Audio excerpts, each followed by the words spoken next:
After a dramatic second round and second race at Snetterton there's a lot on the line as the British Talent Cup gets in gear for the penultimate round of the season at the Automotodrom Brno. 100 points remain in play over 4 races. We have 2 here in the Czech Republic and 2 in the season finale at Silverstone in just a couple of weeks' time. The gap between the championship leader Scott Ogden and key rival Cameron Horseman is just 12 points, but with Fenton Seabright now facing a bit of a points deficit after his crash from the lead back in Snetterton. Could it be a 2-horse race? Well, for the Cup, it may well prove so, but it's unlikely to be in the remaining races. That means it's going to be speed and tactics that Ogden and Horseman have to contend with, and at Brno, it's on all-new turf. The British Talent Cup haven't done a lap around the classic Czech circuit before free practice yesterday, so a big part of the weekend challenge is that adaptation. Well, a very warm welcome to Brno. Let's get rolling!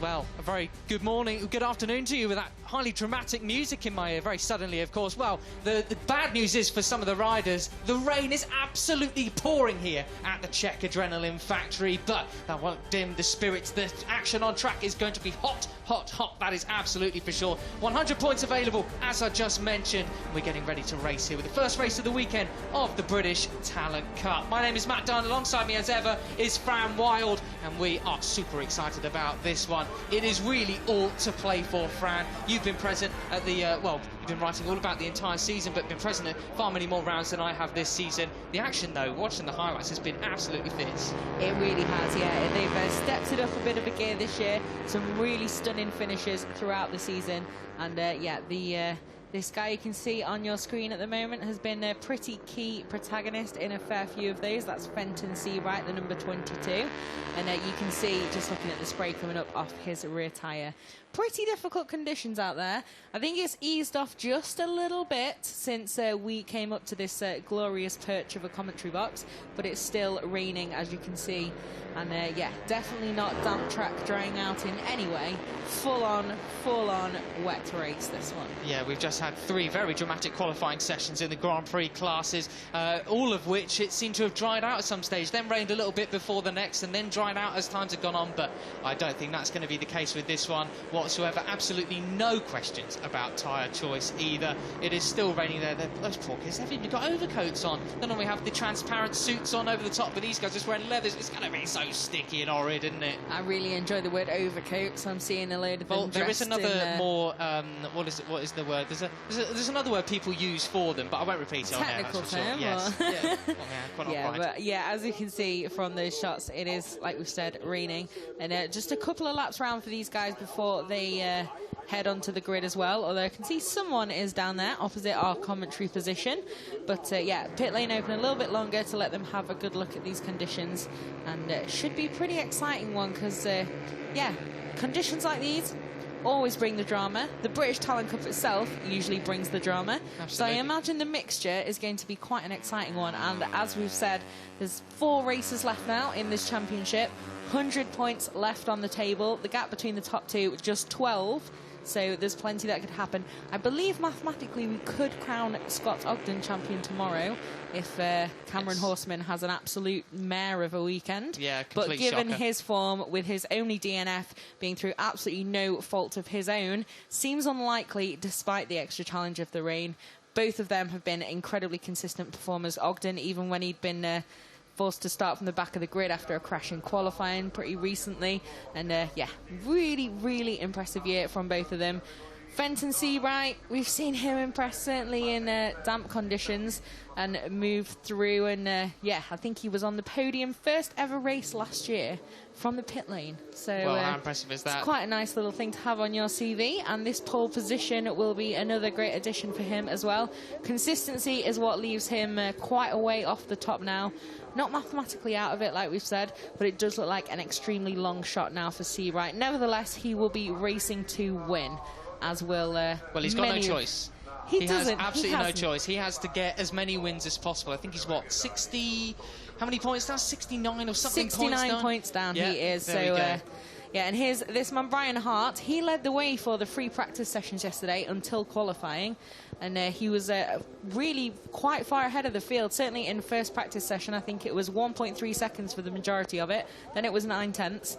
Yeah, in the afternoon again, pretty much wiped the floor with them. But in qualifying, Seabright it was that came out on top. But it's less than a tenth between the two, 0.096. Obviously, though, it was very different conditions yesterday. Yeah, the times got a lot tighter in qualifying yesterday. Plenty of 2:15s covering, well, the first two rows, that's for sure. And also back to Jack Nixon, the number 2 there. He sits 4th in the championship. Where are we in the championship? We discussed it a little bit already. 3 men are really in this fight, to be honest, for the victory. Although mathematically, it is possible for some of the others to get it to still just, but that is complete disasters for the men at the front. And statistically unlikely, isn't it? But we have Scott Ogden, of course, leading the way from Cameron Horseman and Fenton Seabright, as we mentioned. Jack Nixon, the number 4, is in fourth place. Sorry, is the number 2. Scott Swan is in 5th place. He is not here this weekend. He is actually down at Thruxton, down in my neck of the woods. One of the best track in the UK, that's for sure, in my humble opinion. I've not got no favouritism there, of course. He's fighting in the BSB Moto 3 Championship. And to be honest, judging by the weather they've got there, he's made the right decision. A little bit. It doesn't look so inviting out there, does it? You can see that Charlie Farrett in the middle of your shot just making his way back to his bike to get ready. But yeah, obviously this clash of British Talent Cup and British Superbike weekend will not be happening next year, as the Cup changes quite significantly in the way it's set up, and it'll be a traditional rider and team entry based kind of system, and it will be the one Moto3 class in the British Championship. So that'll be pretty exciting. But now we still have this format of British Talent Cup to decide, and that was just Cameron Horseman you were looking at on your screen, looking pretty serious and focused out there. Yep, 3 wins, 3 second places for him, although the man in charge in the championship has been on the podium in every single race so far this year. What a performance that's been. And if you're watching from abroad, and you are watching this, this is part of the Road to MotoGP programme. This is all part of bringing through the future talent in races. There is also the Asia Talent Cup available, and as we mentioned, although the British Talent Cup will be a part of the BSB series next year, it is being replaced by the Northern Talent Cup. Well, Northern Talent Cup, more of an addition, I guess, to this Road to MotoGP programme, which will be taking place across Northern Europe next year. Details on that are on MotoGP.com, and you can still apply to be a part of the Asia Talent Cup for next year. The best option you could possibly have if you have dreams from the Far East, and including Australia, if you want to make it to MotoGP and New Zealand. Don't forget New Zealand. Our Kiwi friends. My apologies to Simon Crayfar, MotoGP pit lane reporter. It's riders from Australia, New Zealand, and across Asia who can apply. That includes Turkey. And it's a really, really great place to get your career started. You don't need a load of experience. You just need to show that you have the talent. And the selection event is held at Sepang before the Malaysian Grand Prix. And like Matt said, you've still got a few days to get your applications in. So definitely worth go it for that opportunity. You never ever know what might happen. You never know. No, you really do Danny not. Pedrosa was discovered in a quite similar cup back in the day. 20 odd years ago or so. Maybe, yeah, probably older than you have been on this earth, but... Yeah, pretty much. No. So, yeah, you can see that it is definitely about discovering and nurturing talent rather than just showing up with a CV where you've already won everything. It's a great place to start your racing career. But back to BTC then. You can see the amount of spray on there. Yeah, it's pretty significant. Very difficult. It's very wet out there. But it's a bit hard to tell as well with our slightly tinted window on this commentary box really how dark it is outside. Yeah, it certainly looks a little rather bit dark. brighter on TV than it does through the window, but it's still pretty gloomy out there. Yeah, absolutely. The spray, as they were coming down the hill there, all of them together looked very, very treacherous indeed. Very hard to see. In fact, that's why they've got the red lights fitted to their tail units to make sure they're able to see other riders around them and in front.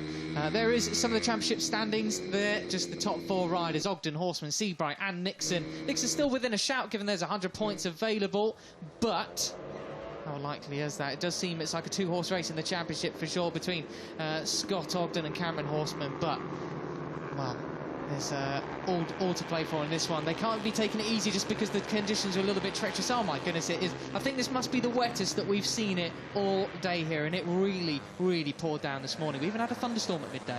We did indeed. But yeah, these conditions are really, really difficult. Did just have a quick look out the back door, to see what the rain looks like face to face, as it were, and it really is coming down pretty heavily and doesn't show any sign of abating at all. Skies are all grey around Brno.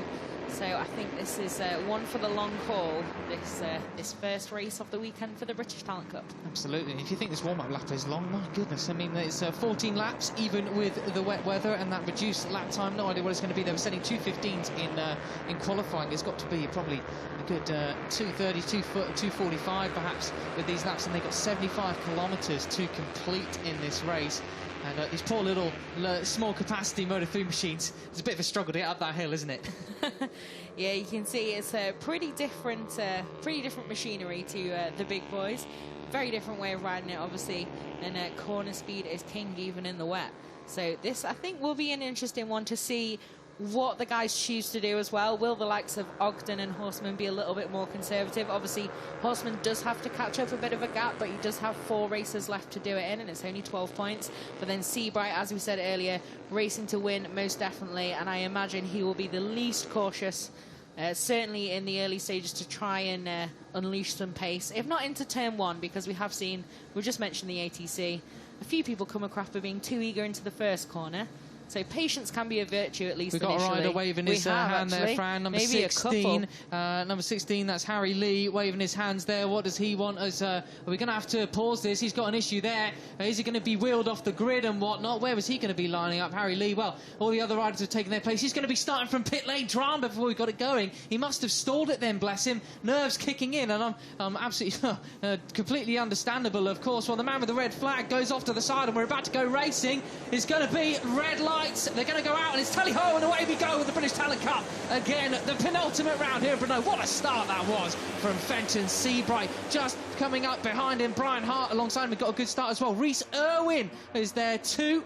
But who is going to get the shot into the first corner? Looks like it's Seabright from your championship leader, Scott Ogden. Yeah, great nerve there from Scott Ogden to move up into second. Exactly what he will have wanted to do, and not too risky. You saw Seabright, obviously, with a bit of a gap there. That means that he really did push into that first corner, but it's paid off. Got a little bit of clear out, and of course, when you're leading a race like this, it means you're not getting a face full of spray from the bike ahead of you. Absolutely not. Looks like Brian Hart's managed to slot into third place, the man who really dominated free practice here yesterday. Oh, look at that. That is an absolute disaster for Harry Lee there. Coming out of pit lane just now. His race is unfortunately over before it's even started. Well, you never know. It might be a race of attrition. You might pick up a couple of points, but my goodness, any hopes he had of any sort of special result are gone. Yeah, most definitely. Always awful luck when you get that, especially when you're about to see the lights go out and then forced into that pit lane start. But good to see him at least able to join the race and get going. Have to see what he can do. Like we said, it could be a bit of a race of attrition this afternoon with these conditions. So all hope is not lost, but certainly a bit of a mountain to climb. And especially for these young riders, you've got to keep that mental calm a little bit to be able to keep it together and complete these laps. Unfortunately, with 12 to 17-year-olds, I don't think calm really comes into it all that much at this early stage of racing. You've got Jack Nixon, the number 2, slotting into 4th there behind these guys. But Fenton Seabright, we saw this back at Snetterton, Fran, in the first race. He absolutely cleared off. He really did, yeah. He did the full early season Alvaro Bautista and cleared off into the distance. But you can see he's got a fairly comfortable gap there. And at the moment, it looks like Brian Hart is looking for a pretty quick way past Scott Ogden. We saw him threatening him a couple of corners ago. Hart, obviously, with a little bit less to lose than Ogden. So probably quite eager to have a shot at trying to nibble away at that lead and getting himself in a more comfortable podium position. How many seriously wet races have they had so far this season, Fran? In my memory, the last couple of races had not been wet particularly at all. So these seem like not just a new track for them, but brand new conditions as well. Yeah, it's a double challenge, this. These conditions really are pretty tough, and like we said, yeah, it's the first visit to Brno. Bit of a calendar reshuffle earlier in the year to make this the penultimate round. So a little bit of a twitch there for Fenton. A little bit of a warning, although he can afford to ease off just a little bit. But Ogden then gathered it up a little bit and just managing to stay out the clutches of Brian Hart as we come around to cross the line.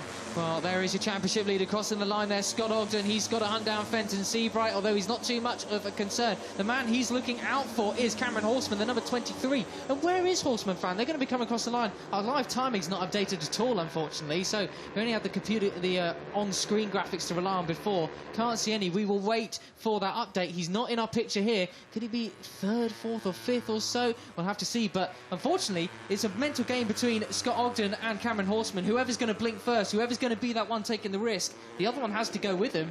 But championship leader's taking the risk. Horseman's not gone with him. Yeah, at the moment, definitely Cameron Horseman's the guy who's lost out in these first couple of laps. Started 5th, so pretty solid day's work in qualifying, just behind Ogden. But it's Ogden who's really made some gains off the line, as we can see. Just looking for that number 23 there. We do have a little bit of live timing back now, and he was down in 12th when they went over the line. So disaster. Bit of a that challenge is for him. now for Horseman to try and bounce back. That is not just a disaster in terms of position, but he is way back down. He is 9.6 seconds adrift after one lap. He is clearly not a fan of these conditions one little bit, Cameron Horseman. That is a mitigated disaster. There he is in the forefront of our picture there, alongside number 5, that's Ocean Jones. Red Bull Rookies fans will know his older brother, Dan Jones. Yeah, so you can see Horseman there getting a bit swamped, but everything can change quite quickly in the wet. Yeah, you can see the conditions from that onboard. Really, really difficult stuff. And obviously, that's pretty much what you'll be getting on your visor when you're trying to follow someone. It really is tough to see. Yeah, and Fenton Seabright, obviously, in the lead, just able to race his own race and none of that coming back at him. Here we go, race leader then in real clear air now. Plenty of time for him. But Horseman, it could be really, you know, it could be not too late for him. He's not dropped off so much. If he does get to grips a little bit more with the, you know, the lap times of the guys ahead of him, can close them down at least a little bit, get some solid points, because of course he really can't afford a DNF. That's the one thing to definitely try and avoid here. Even if he does lose out a bit to Ogden, all is not lost, just needs to concentrate on trying to move forward. And he is one of the most mature riders in the field, and we've seen his skill and also his incredible step up since last season and what he's achieved this year. So I'm sure he'll at least be getting a little bit more confident and getting into it as the race goes on, but certainly not the ideal start. We'll have to see if he's made any gains as we cross the line now. Yeah, Cameron Horseman, an absolute disaster for him. I mean, this could be potentially championship over, despite with Scott Ogden's confidence levels there. Just looking at the results again, though, Cameron Horseman, he would have also, like Ogden, had full podiums or wins throughout the season had he not had that DNF at the in the 4th race of the season at the second round at Donington BSB. That is the one that really let him down here. And just bring our attention back to Fenton Seabright. You got to think with him, he is able to do this. He is able to run away with it, be absolutely clear. Some races he is just a cut above the rest, but Fenton Seabright, his lack of consistency has just got the better of him over the course of the season. Most definitely. He has been his own worst enemy on track more than his rivals, really, has Seabright. He's obviously got a lot of speed, a lot of skill and talent, but yeah, just a few too many inconsistencies. But of course, you can more easily teach a rider to be consistent and play that mental game a little bit better, and stay a bit calmer and avoid those mistakes much more than you can teach them to suddenly go a second a lap faster. So that's the good news for Seabright. Bad news, obviously, he's got quite a points deficit, but it's not as bad as the news for Cameron Horseman, who's now coming up in 16th on the graphics there on the side of your screen. So he's actually lost out more ground. I spoke too soon. Obviously, even more of a challenge for Horseman in these early stages. One absolute disaster for him. He's now out of the points. Just one more position, and he could have one more position higher, and he could have had a singular point. But that really is a disaster for him. The good news is, for some of these guys, this race is far longer than they were ever expecting. At the best of times, it's a 2-minute 15 lap, but with 2 minutes, what lap times are we running? 2 minutes 30, 2 minutes 34 is down towards Cameron Horseman as a personal best or so. This is coming up to be, well, near Grand Prix level length in terms of time race for these kids. Yeah, obviously when the lap times are that much longer, the race itself extends as well. So good news in that those who have had a bit of a tougher start have a little bit longer to try and fight back.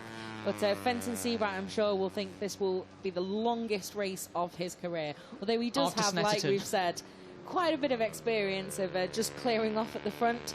But the pressure here, no mistakes really can you afford to make in these conditions. They will punish you immediately. So Seabright, some top concentration needed now from the number 22 to try and keep it together with, yeah, I think it's going to be well over 5 seconds over the line. Speaking of mistakes, though, clearly Scott Ogden made a mistake coming out of the first sector, though. He lost 2 seconds on Seabright there on that lap. That was not good stuff from him. And although he has got a little bit of a gap, though, still pretty close at the front. Who's that? That's number 17. That's Zach Shelton coming through there. We've not really seen him up the standings too often. Where is he down in the championship? Jack Shelton. Yeah, Zach Shelton, he was actually the second fastest man around last time, one of our rookie riders this season. But yeah, he was the second fastest man on track behind, obviously, Seabright was the quickest, the only man below the 2:30s. And then it was Ogden, even though he did lose that much time to Seabright ahead of him. It was a 2:31.2 for Ogden. So just the, you know, just the cool 1 point quite a while seconds behind Seabright's best, but nevertheless still one of the class of the field. But Shelton certainly incredibly impressive in these early stages. Yeah, we do usually say that Rain is the great leveller, and Zach Shelton, the 15-year-old, well, put it into perspective, his result last time out in Snetterton in race 2 was P13. Well, how about that for the young man from Chesterfield? 18th in the championship. Reason why I took such a long pause, just was looking through every single run and I thought, he's got to be higher up than that, surely. But 18th, P18 for Zach, but he's doing seriously well in this one, really hassling Jack Nixon there, who in his own respect is P4 in the championship. So really great stuff from him. Could be a one to watch next year in the British Talent Cup in its new format. Yeah, very much so. And yeah, Shelton, like we said, we've got quite a few rookies in the field this year. About half the field are new guys, and Shelton is one of them. And this is very, very impressive. But like we said, that rain does just tend to level the field, and it becomes much more about judging the conditions on the day and trying to avoid mistakes and get the most of the machine and that mythical kind of feel. But here we see then the championship as it would be if it ended like this. So 32 points Horseman would be behind. That's a pretty expensive day at the office. Yeah, very, very expensive day at the office as well. Although Nixon's doing well to keep his championship hopes alive, just although I don't think if this race, if he finishes where he does, 79 points adrift of Ogden, his championship hopes are well and truly over. Here is Cameron Horseman, P17 now for him. It just keeps on going from bad to worse. Unfortunately, this is really bad news for him. What's that flapping off from his bike at the front there? Well, clearly not comfortable in these conditions at all, is he, the 18-year-old? No, not at all, and he's now unfortunately the last rider in the field who started from the grid. There's only Harry Lee who started from pit lane after that start grid drama. But we'll have to see if something specific has happened to Horseman or if he just feels incredibly uncomfortable in the conditions. But yeah, we'll see if we can have we had a faller? Someone's falling down. That's Ocean Jones falling back through the field, unless he just made a mistake. Yeah, seems as though he had. Oh, is it? Or has Horseman fallen? Well, maybe we're having a bit of a... Our live timing has decided to give up the ghost. The water's got in the works, that's for sure. Some technical drama, I think, more than for anyone on track. We'll have to see if there has been an incident, if we get any replays. But I think we're okay. We're back to how we were now. So but he's come to rest at P14, so maybe he just had an absolute disaster. Bit of a moment, yeah. So as you can see now then, Scott Ogden is pretty comfortably ahead of that squabble for third, and that's exactly where he'll want to be, because he doesn't really need to pay that much attention to Seabright with that huge advantage of 69 points he has over his fellow Brit, but he definitely doesn't want to be taking too many risks in the fight back with these guys, all super eager to stand on the rostrum.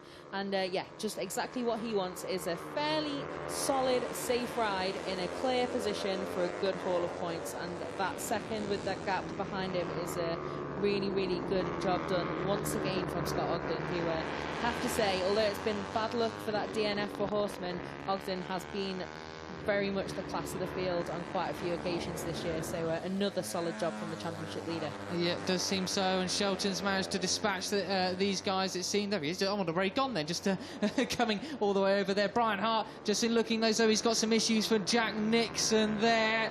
Nixon up the inside, very nicely well executed move there at the bottom. I think that's Kevin Schwant's corner. Now we start the long drag up the hill into this at the end of this second and into the third sector, into the final sector, I should say. And you can really see these riders definitely prefer certainly different lines all throughout. But that is the beauty of the Brno circuit. We've talked a lot about it on the Grand Prix coverage throughout the weekend. This circuit is so wide, you can have such a choice of lines that you're able to take, and you can still put in the same sector times. Really, really such a unique circuit that we visit on the calendar. It is, and you have that at the final corner at Sepang, which was actually almost remodeled to give it different camber and give riders different options. But at Brno, that just naturally happens, and it is a wonderful track here in the Czech countryside. Usually a little bit sunnier than this, got to be honest, but still, yeah, very much a beautiful flowing track, one of the true classics. And I'm sure there's a few guys out here who will be very much enjoying that despite the rain. But Zach Shelton, I'm sure, will be the top of the list of most excitable at the moment. He's now into a podium position like we saw a few seconds ago. And I would be interested to see if he's going to be able to get his claws into Scott Ogden, because last time around, certainly, he was fairly significantly quicker.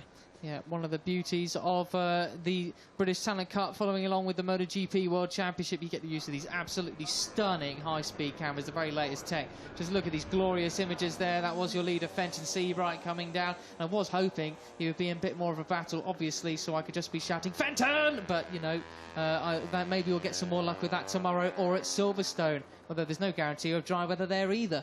There is never any guarantee of dry weather, I don't think, anywhere in the mainland UK, certainly. But, yeah, we've seen some dramas at Silverstone, let's not mention last year.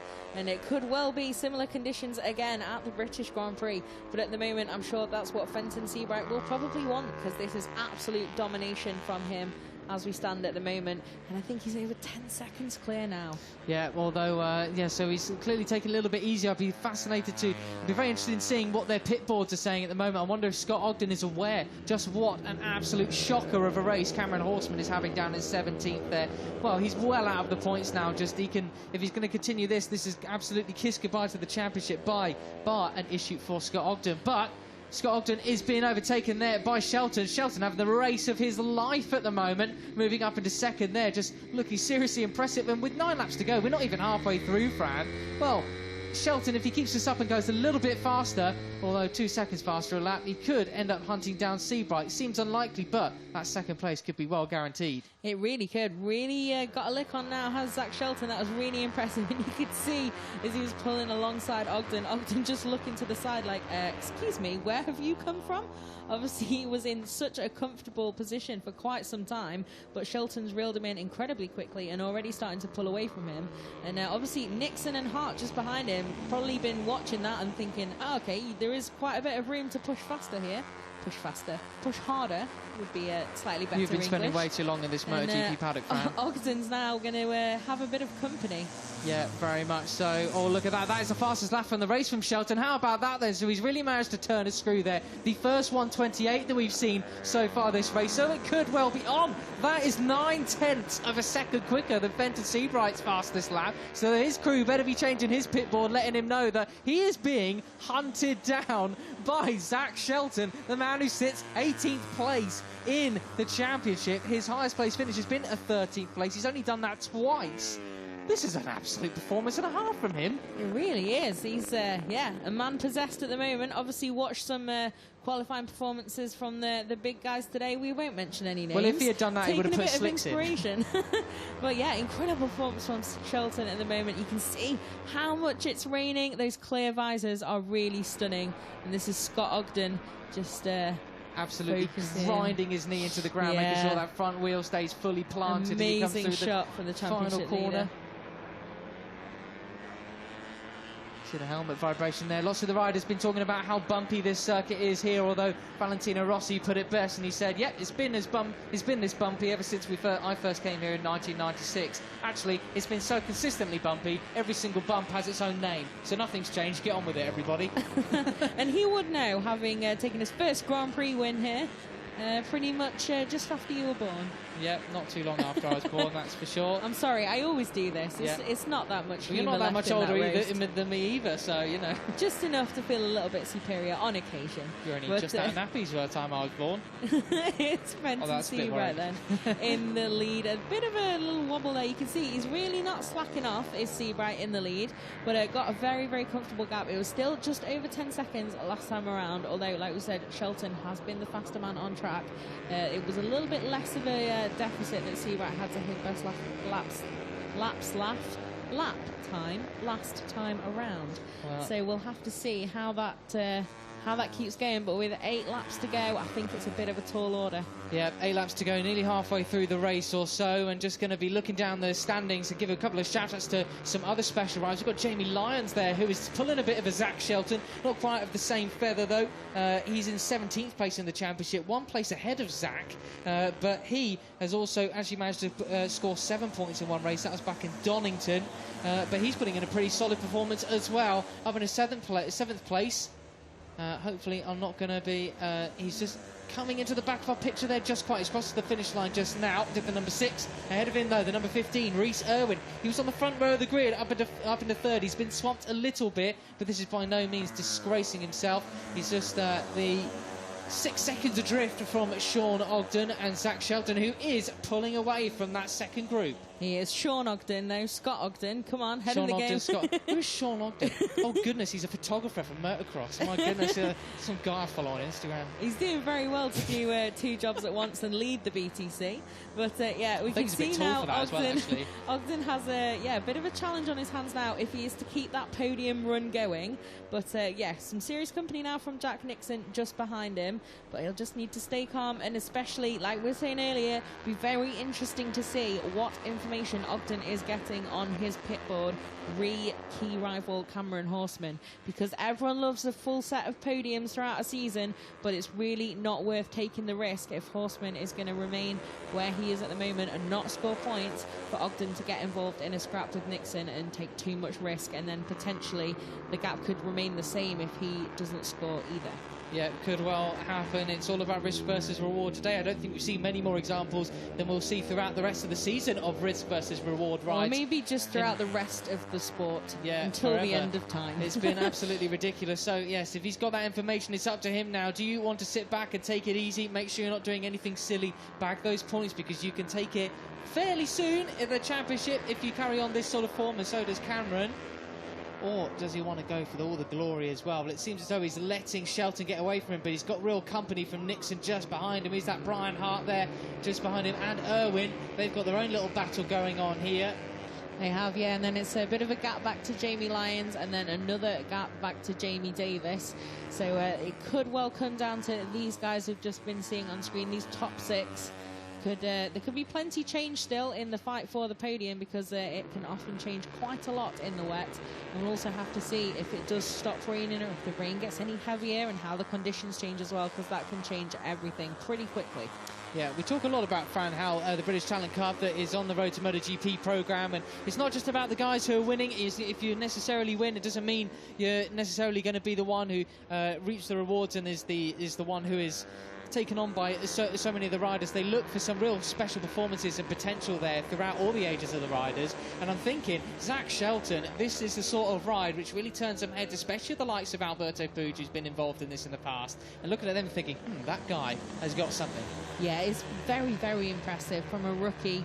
Obviously, a lot less pressure with the championship and everything else, but now put himself in a position of extreme pressure with this incredible performance so far. On for a first podium, just has to keep everything together. But yeah, really, really great stuff from him, and it's always great to see how the rain can change things. Obviously, like we said, Brno, also a new venue. That can give it a bit of a shuffle as well. So, yeah, Zach Shelton at the moment to be rider of the day, I think, for me. Seawright, not to take anything away from him. We've seen it before. Bored now. He is experienced at being dominant at times. So, yeah, incredibly impressive. But he is no rookie. And that is serving him well, that experience at the moment, as he continues to just wind in the laps around Brno and just keep that advantage at a steady sort of 9-10 seconds. It does seem as though that Zach Shelton might well be missing out on potentially getting a win as well, because his lap times are really steady too. They are quicker than Fenton Seabright, but not quick enough with the amount of laps that we have left at this moment. The last time around, they were only split by about a 1/10 and a half. So it seems as though Fenton Seabright, should he not do anything silly, which we did see last time out in Snetterton, this could be his for the taking. Yeah, definitely. He will have that at the forefront of his mind, I am very sure. Absolute heartbreak. It wasn't even into the final corner. It was out of the final corner. He'd done it. Pretty much the last possible moment at which you can have a bit of a disaster, barring any mechanical sudden failures. So Fenton will very much be looking to get back on the top step and avoid anything similar here. So you can see Shelton now, and like we said, the lap times have evened out quite a lot throughout the field, and I did just have a quick look out our back door again, and it stopped raining, and certainly if it is raining, it's not that visible anymore, and I don't have the time to stand there and count the drops for 30-40 seconds. Well, but it's definitely improving back there, so Shelton then might be coming under a little bit more threat from those guys behind him as the conditions improve. Oh, I don't think they'll be improving too much unless we get in some sort of heat wave. There's definitely no sign of any dry line forming there, although the sun is out. Can dry fairly quickly, but unfortunately not got those big fat Michelin tyres of the MotoGP guys thundering around with all that horsepower going through the rear wheel. He's measly, still far more powerful than I can handle. Moto3 bikes could not be able to do that. No, they wouldn't, but wet tyres obviously are a engineering project in themselves to be able to clear the amount of water they can, and these guys on their Dunlops have definitely made a bit of a difference to the track surface. You can see it does look drier and there's no more rain coming down, but yeah, I think a dry line is going to be out of the question. Yeah, completely, especially looking at some of those puddles around there as well. Yeah, looks like Shelton could even be reeled in with the 5 laps to go. These guys, like the proverbial greyhound to the rabbit ahead of him.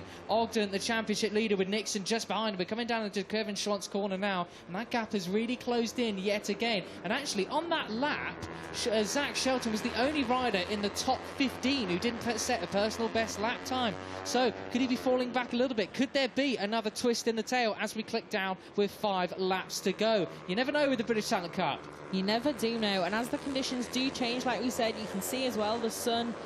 I don't know if you call it sunny, but it's certainly a lot brighter out there. And these guys, although the gaps aren't sort of, you know, Dovi Marquez Qatar last lap tiny, they're certainly close enough together for all this to shuffle an awful lot in the remaining 5 laps of this race. Yeah, totally agree there. And there's significantly less spray when there's a bit more of a gap here. It looks like Rhys Irwin has got the better of, who's that in the background? Brian Hart, sorry. So it looks like he's got the better of him. Could he be hunting these guys down as well? There's 5 laps to go, but 5 very, very long laps to go as well. And all they need is to be picking up that confidence as we go. But one man who has not picked up any confidence as this race has gone on, and we're 20 minutes into it, he's had a full, near enough 20-minute practice session at this. Cameron Horseman still in 17th place. Yeah, it'd be very, very interesting to catch up with Cameron after this race and see what exactly has happened, whether he's had some sort of issue that we're not aware of, or if it is just confidence in the wet, or just, yeah, not used to these conditions, whatever it may be. Try and find out, but a difficult day for him, certainly, and especially with Ogden. All right, he's in 3rd at the moment, but it looks very likely that that could become 2nd at the rate he's closed back in on Zach Shelton, and that's going to be a bit of a tough blow to take for Cameron Horseman as we tick into the final 3 races of the season from tomorrow. I think Zach Shelton knows that he's being caught because he's going all the way over the racing line, making sure these guys can't really catch a slipstream. And just we saw there, Rhys Irwin set the fastest lap of the race on that time around. First of all, it was Scott Ogden who set the fastest lap of the race with that 1:28.485, but then the 2:47, sorry, I should say, was Rhys Irwin's fastest lap. There it is on your screen. So he's the man on the move at the moment. This race is far from done. Bear with us, because this final 4 laps of the first race here at the Czech Republic is going to be getting seriously hot. And these 3 are all together now. It's a group once again. It most definitely is a group, and you can see as well, just behind these 3, Rhys Irwin not that far away at all, and then Brian Hart as well, although he's been passed by the Irishman, still not too far away to get involved in this as the conditions do keep improving. So I think we're going to have a pretty grandstand finish for this podium battle. Yeah, could well do that, and it's by no means won either by Fenton Seabright. Still got to reach the checker flag, something which he failed to do, as we mentioned before, last time out, although it was a very different situation as he was battling with Cameron Horseman all the way to the line. He'd actually just taken him on that final lap, down under the bridge, into the bomb hole, I think it was, and unfortunately, well, pressure got to him on the exit of it. Cameron Horseman managed to get him, although if I see rightly, I think Cameron Horseman's quite a bit bigger than him, and I don't think he would have got him on the line with a slipstream. Yeah, I think he was just pushing a little bit too much than, yeah, just a little bit more than he needed to, because, yeah, Seabright, I think, would have won that drag to the line. But, yeah, just the exit of the final corner, like we said, heartbreaker of a place to go down, and Horseman managed to avoid, and then it ultimately took that win. But I don't think there's going to be much chance of a repeat today. Seabright seems very much in control, and obviously no one snapping at his heels today either. Well, Rhys Irwin has definitely caught the back of these guys now. The group has gone from 3 to 4, and they can get in that slipstream now, although it looks like Zach Shelton is doing everything he can to make sure these guys do not get in this slipstream to give them any chance of overtaking him into the final corner, the final complex, I should say. Right here, turning into turn 13. It's actually a blind entry to that corner there. It's very difficult to know where to brake at the best of times in the wet, but especially when you're coming over the blind brow of a hill. Yeah, I always think about the Pedrosa versus Lorenzo 2012 race around there. And like we said earlier, Brno really is a stunning track, and that's quite a way to end the lap. And Seawright's gone through then, this battle has gone through, and it was Irwin once again who was the fastest man on track. And we've still got then coming up next Jamie Lyons, who's in that lonely 7th place. It must be a little bit of a damp squib sometimes when you're on for your best ever finish, but you've not really had that sort of adrenaline of the group fight at all. Just putting in those laps in the rain, it's all about concentration. Yeah, I would say it depends on the situation, doesn't it, as well? I would he would be absolutely delighted if he's able to get that first podium, I'm sure of it. But as we see here, he's coming under a lot of threat. Scott Ogden really hunting him down there. He's right on his tail, it seems. 3 laps to go here. Jack Nixon, what can he do? And he really does veer over to the other side of the track. Yeah, I'm impressed Shelton's not giving it up yet, though. He did get closed in on fairly quickly, but at the moment still holding firm in that 2nd place. And this is a very different kettle of fish to just being quite a lot faster than the guys you're chasing in conditions that you've obviously... Oh, I thought he was going to go for it then. He was going to make a move. But no, wily old foxes Scott Ogden knew that that could potentially be a bit of a disaster, not only for the rookie ahead of him. Well, in this championship, I think it counts when you've...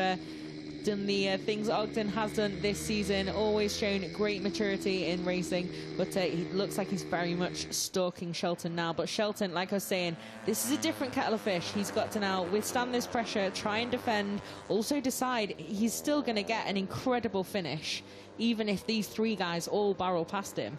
But at the moment as well, with that podium on the line, it's a lot of thinking to do when you're also trying to concentrate on making 0 mistakes around a very wet Brno. Yeah, absolutely. Completely agree with that. Scott Ogden knows all about the pressure. Last time out, I think both races here where he qualified was down in 19th place. He crashed in Snetterton. Didn't actually manage to get a lap in, I think, in the session. So that left him all the way down. But I think even by the end of the first lap, he picked off 10 places or so. Finished on the podium both times. This guy knows how to keep a cool head coming into any sort of situation. It'll be interesting to see if he can get ahead of Shelton there. It will be. Like I just said, wily old fox. Apparently it's not okay when I say it. But I didn't say it. It was a great performance from Ogden under intense pressure. Yes, self-created, but intense pressure in the races there at Snetterton with, like you said, that disastrous qualifying. And yeah, certainly in race 1, I think he was up to 10th or 11th straight off the line almost. So, well, by the end of lap 1 anyway. Really, really incredible performance from him there. And yeah, you could see it as one of the defining moments of the championship if he does go on to win the cup. And with the situation as we see it now in race 1 here at Brno, it's looking ever more likely as Cameron Horseman is now behind Harry Lee, I think. Yeah, at least on the graphics, who started from pit lane. So we really do need to know what's happened to that number 23 out there today. Something's gone very wrong, but Scott Ogden has made his move up into 2nd place there.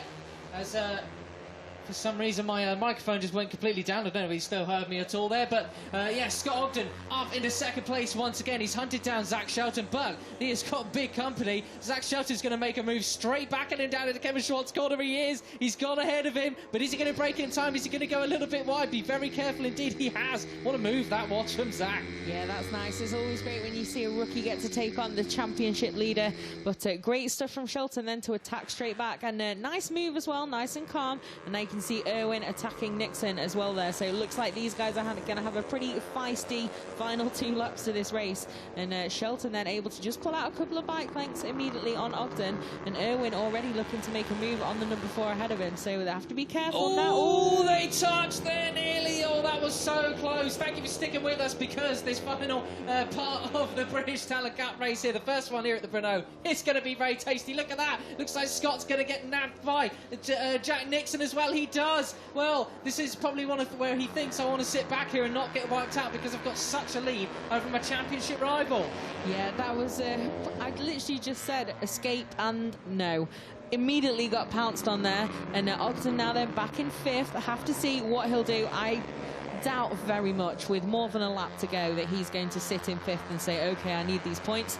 But yeah, down in 5th at the moment, and suddenly got just pounced on by those guys, but I'm sure he'll be looking to calmly make his way back through there. But it's given Shelton a bit of breathing space after he got attacked by the championship leader a few corners ago. Well, big thanks to Scott Ogden for making us eat our words. We were just saying how he can withstand any sort of pressure, and then the very next set of corners he gets absolutely duffed up by 3 riders, unfortunately. And look at that, Zach Shelton, the man who's not been experienced really at all to being in this sort of position, is the one coming into the final lap in 2nd place. Meanwhile, the leader at the moment, Fenton Seabright, just looking absolutely unshakable out there. Very much so. 8.4 seconds it was over the line, so he's lost a bit of that advantage, but with so much time to spare almost. Seabright, he has time to do one of the classic Lorenzo celebrations of the popcorn at Le Mans, and still see the guys coming around behind him. It's an incredible gap and performance from the number 22, but this podium fight is going to keep us very entertained on this last lap, I think. Absolutely. Scott Ogden moves up the inside. He's up into 4th again, though, but looks like Jack Nixon going to go up the inside yet again. He does. Scott Ogden really wants this. He decided he doesn't want to play it safe. What are you talking about, Matt? He's not listening to us in the commentary box one little bit. Look at that, though. Zach Shelton just keeping well out of the way, but Rhys Irwin, man, he's been setting fastest lap after fastest lap, made his way up from 3rd on the grid, got bumped down a little bit outside the top 6, and he's back into 3rd again.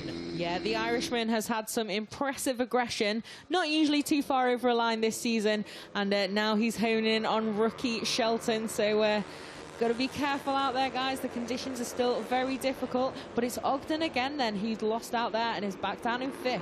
Yeah, it really is, but Fenton Seabright, I want to know how he's getting on that gap to the front. It's come down a little bit to 8 seconds with Zach Shelton there. I'm sure that Fenton Seabright just taking a bit easy. He doesn't want to throw this one away. A championship is still available, especially if Ogden is getting duffed up. We're coming to the bottom of the hill now, then we start the climb, and it's a climb all the way back to the finish line here. What a race this has been. A proper game of chess. Such smart heads on such young shoulders. Yeah, really impressive from these guys. We've hardly had any crashes. I think we've had one for Harvey Claridge, unfortunately for him.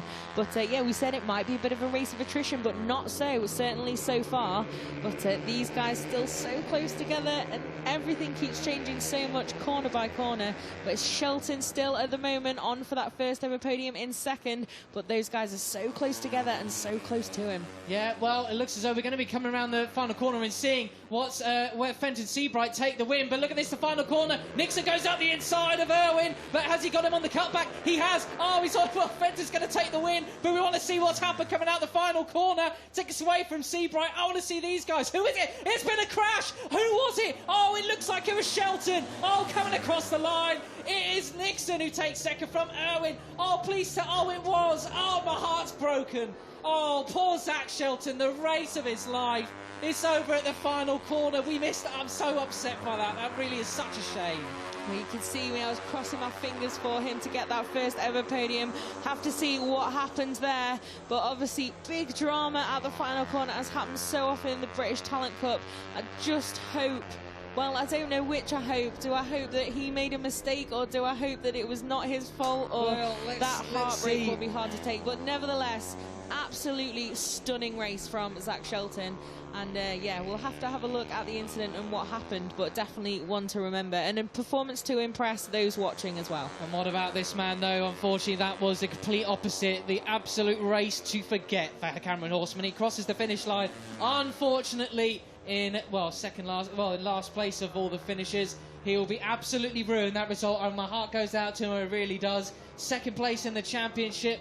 Although that has done him no hopes of actually taking the title this year. But still, we've just seen so much drama unfold in the space of 2.5 minutes.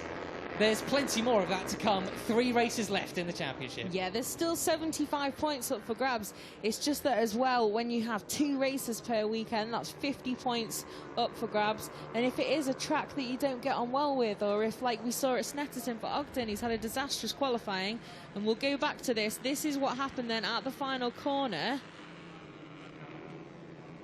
Oh, he got tagged! He got tagged. Oh, what a shame. He nearly took out Jack Nixon as well. Oh, well, at least he could say that it wasn't his issue at all. And that's, yeah, really big shame then for Zach Shelton. Absolute heartbreaker. Obviously, he's just taking his line. Let's have a look again then. Oh, just such heartbreak. Was that slow motion or was that the engine? I think that was the engine, yeah. But absolute heartbreaker there. And Ogden there almost got them on the line. He was making some real ground up there. But such heartbreak for Shelton. I don't even know exactly who was at fault there. It was all just so many different lines. He obviously got clipped, but oof. It's what we talk about, isn't it? There are so many difficult thing to call that. So many different racing, so many different lines into that final corner. You can still come out with the same lap time. That's why Jack Nixon, the man who unfortunately tagged him, nearly got wiped out by him, managed to come around and take that second place. It didn't make too much of a difference. Oh, look, full of stand-up wheelies. Blimey, these guys are better than stand-up wheelies than last year's lot, that's for sure. That's solid. Brave in the rain as well, brave in the rain. But so yeah, Jack Nixon it is then that takes second place by just 0.030 ahead of Rhys Irwin, with Scott Ogden off the podium for the first time this season, but by only 0.037. Just hundredths in it for that run to come to an end. So yeah, bad luck for Ogden in a lot of ways, but great luck in others as he really does extend that lead then with that result. Yeah, you can see a big smile on Rhys Irwin's face underneath that clear visor. He is dead chuffed with that one, and he absolutely should be. Third on the grid to third place overall. I mean, it's far more hard fought than it sounds. Fenton Seabright, what about him? All the talks about the battle behind him, but that was a stellar, stellar performance. We saw it back in Snetterton in race 1. We've seen it again here in entirely different conditions on a brand new playing field. That is something very, very impressive indeed. If he sorts that consistency out, he could have well been the champion. Still time yet. There is still time yet, but yeah, that inconsistency is definitely what has hurt Seabright's charge this season. But that win was a bit of a classic, and I'm sure he'll be sleeping very well tonight after, I'm sure, a good few hours of celebration. But really great performance from him, and great to see Rhys Irwin as well. So happy with that podium. He's had some good, impressive pace this season, and today it's definitely paid off. And then we have Jack Nixon as well. So a few faces who've not made that many visits to the podium before. And then, yeah, Ogden it is, the man who loses out, but playing it safe was good to see him able to take that solid fourth at least, if not on the podium. And there we see a familiar face down in Parc Fermé. Yeah, Jake Dixon seeing his close friend Jack Nixon. Saw them two having lunch earlier on. Down some pasta. Be a great double act. Yeah, it could. Well, it could be actually. Dixon and Nixon. Dixon, Nixon, very funny together. Well, is historically named Nixon. Interesting one. But yes, Jake, a close friend of him, and a good day for him as well in the Moto2 qualifying, of course. Very much so. Yeah, it's. Yeah, it's been a real leveller and really shuffled the pack here today, has the weather at Brno. And that race was, yeah, classic for some, for good reasons. And then also just such a heartbreaker for those others, like Horseman obviously losing out.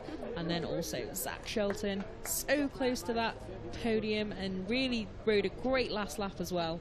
And then just lost out. Such bad luck for him. Yeah, unfortunately, what a racing incident that was for him. Just caught up in other people's fight, sadly for him, but he'll be back, that's for sure. If the weather's anything like this tomorrow, you can see him back up there again. That would be seriously impressive. But good to see the sportsmanship between these guys as well. I remember last race, actually, I think it was Edward O'Shea and Harvey Claridge took each other out. Well, they got taken out by somebody else's accident. And they had a bit of a scuffle in the gravel, and then afterwards they cut a shot of them having proper hugging it out. I thought that was adorable. Yeah, it's always good sportsmanship. Obviously, tempers run high initially, straight after an incident.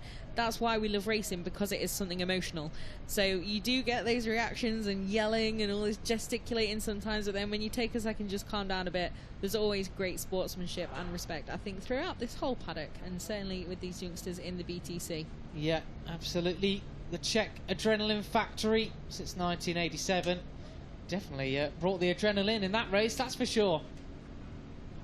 It was a long old race, so we say. That was a proper game of chess, wasn't it? I mean, not really the most action-packed BTC race we've ever seen. The last couple of laps definitely made up for it, I would agree. Most definitely really amped up there. And you could see Nakamoto-san there in the, I was going to say in the distance, not really the full distance, but just down in Parc Fermé as well. Always great to see him supporting these guys, a important part of these Talent Cup projects and the talent promotion programs at Dorna. Yeah, all the way for former... What's his job title in HRC? I don't want to get it wrong, but he was, put it this way, big head honcho in HRC. He was indeed. Honcho is such a great word for people of such gravitas and power and status as well. Came to my head. But they are on the long walk now to the podium. It's exactly opposite our commentary position, actually. Got a great view of this. Shame we're not commentating on any races tomorrow, because that would be a wonderful sight to see. They head to the podium here, and we're about to get the results. Here they are then. Fenton Seabright takes the win in spectacular fashion, but not quite so spectacular fashion as second place was taken by Jack Nixon, 8 seconds adrift. Rhys Irwin, in terms of action, he takes third place. Scott Ogden, the championship leader, was fourth from Brian Hart. Jamie Lyons, a great ride from him, nearly equals Zach Shenton's from earlier on.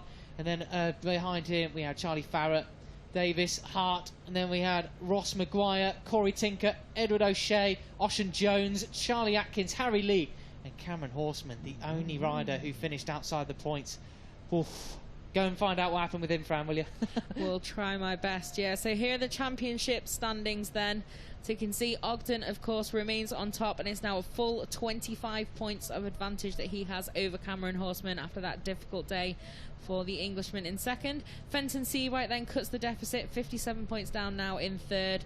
And a few little changes. It's a very tight fight in that midfield, in that sort of middle of the top 10. There's plenty to play for those guys still. Almost as tight as how much time we get to read out the results, actually. I was rather surprised at the speed with which that took off. But, interestingly, crucially, Jack Nixon with that second place has kept his championship hopes alive as well. Yeah, just about. The maths don't lie, but of course there are statistics and likelihoods to take into account. So these guys a lot drier now with the caps on. You got Fenton Seabright was only right there in the middle. You had Jack Nixon, but here is your third place man, Rhys Irwin. And fair play to the circuit announcer here at Brno. Very talented man. I've heard him speak Spanish, Czech, obviously, English and Italian, all fluent. Brilliant. So good fair stuff. play if he carries on getting all these names right, especially Fenton Seabright. Good luck. Good luck to him. So we've got the guys on the podium then. I'm sure we'll be... here we have Dorna from Two Wheels for Life doing the podium presentation. The official charity of MotoGP. Do check them out, twowheelsforlife.org.uk. You can always get involved and get some stuff in the auctions they run, paddock passes, different rider merch and things that are signed. And then, of course, we've got Day of Champions, which I'm sure these guys will be another part of this year as well before their final round at Silverstone in a few weeks. Yes, of course, not the final round at Valencia this year. It is at Silverstone. There is Fenton Seabright, receives his trophy there. He'll keep that one for a while for sure. Here's the race winner's national anthem.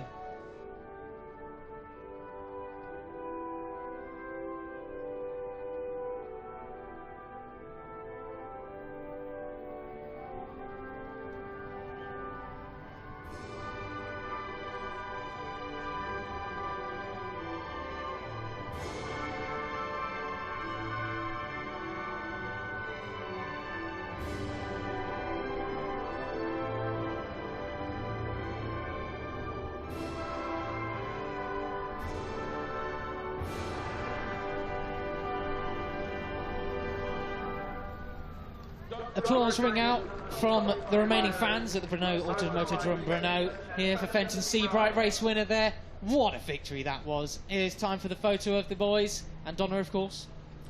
Yeah, it's a bit of a squeeze on that top step, but every one of them a winner in their own way. Oh, absolutely. Well, if that whet your appetite, join us tomorrow as well. We'll have the second race from the British Talent Cup, and of course it is race day from the Czech Grand Prix. 3 spectacular races in Moto3, Moto2 and MotoGP coming up. What will the weather do, though? That is the big question on everyone's lips. It is a very big question indeed. Will it shuffle it for tomorrow? We will see. But here's the highlights then of this pretty different British Talent Cup race here at Brno. You could see it was Seabright who got the whole shot from pole position. Very impressive on the brakes into turn 1, making that gap, and Ogden making up some room from the second row as well. Pretty confident start for him, and Harry Lee, a bit of a heartbreak on the grid for him and starting from pit lane. So you could see that gap already. Fenton absolutely bolted. Yeah, that was the last they saw of Fenton Seabright of all the race. It wasn't without its troubles, though. There was some twitches, and I'm sure there are plenty more off camera as well. Here was the first that we saw of Jack Nixon going up the inside of Brian Hart there, and that was before we saw him, of course, take that second place. But a man on a mission this was, number 22, Fenton Seabright there. But look at that, Scott Ogden. This was before he was hunted down by Zach Shelton, the man of the race. Yeah, think he can remain with that title, given the heartbreak that was to befall him later, and definitely not his fault. But yeah, he took the championship leader back pretty quickly, did Shelton, and continued his impressive performance. That was the Claridge crash then. He was unfortunately the only crasher until that final corner incident.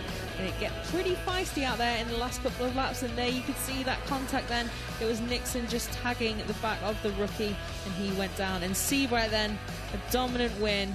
Plenty of time to cross the line and relax a little bit, as these guys really did drag it out to decide that podium. Join us tomorrow for British Talent Cup Race 2.